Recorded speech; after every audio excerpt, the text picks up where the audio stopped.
Hello friend, এএমসিসিতে সকলকে স্বাগত। আজ আমরা ক্লাস নবম শ্রেণীর ইতিহাসের তৃতীয়তম অধ্যায় 4 মার্কের গুরুত্বপূর্ণ প্রশ্ন, যেগুলি খুবই গুরুত্বপূর্ণ দ্বিতীয় সামেটিভের জন্য, সেই রকম প্রশ্নগুলি নিয়েই আজকের আলোচনা করব। আজকের আলোচনার বিষয় হচ্ছে ইয়ং ইটালি। ইয়ং ইটালি কে গঠন করেন? ম্যাথসনি। এই ম্যাথসনি ছিলেন একজন ইটালির কি বলা যায় দেশপ্রেমিক নেতা।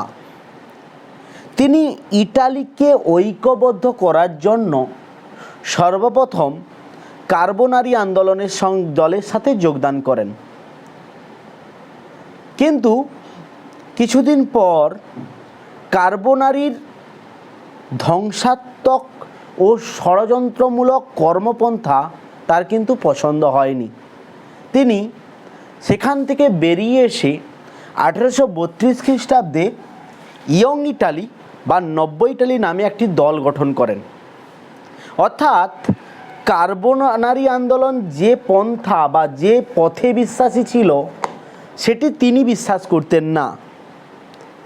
তাই তিনি একটি নতুন দল গঠন করেন, যা আমরা দেখতে পাই নব ইটালি বা ইয়ং ইটালি নামে।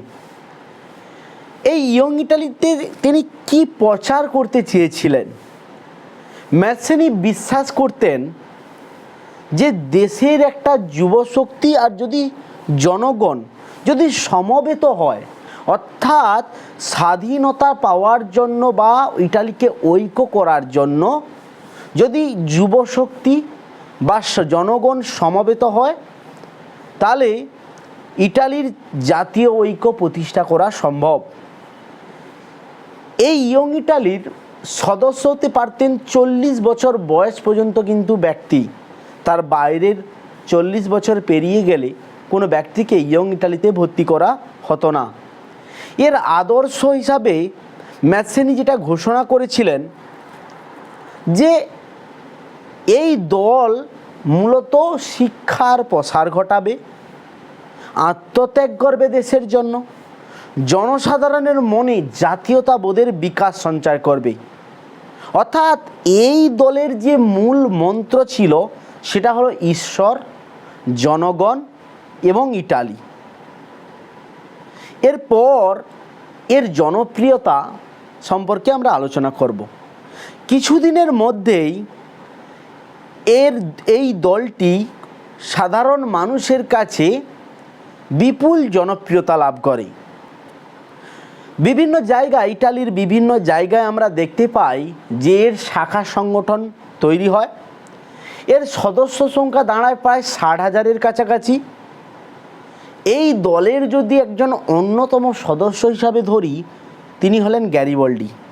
আমরা পরবর্তীকালে গ্যারিবল্ডি ইটালির ঐক্য আন্দোলনে গ্যারিবল্ডির ভূমিকা সে সম্পর্কে আলোচনা করব।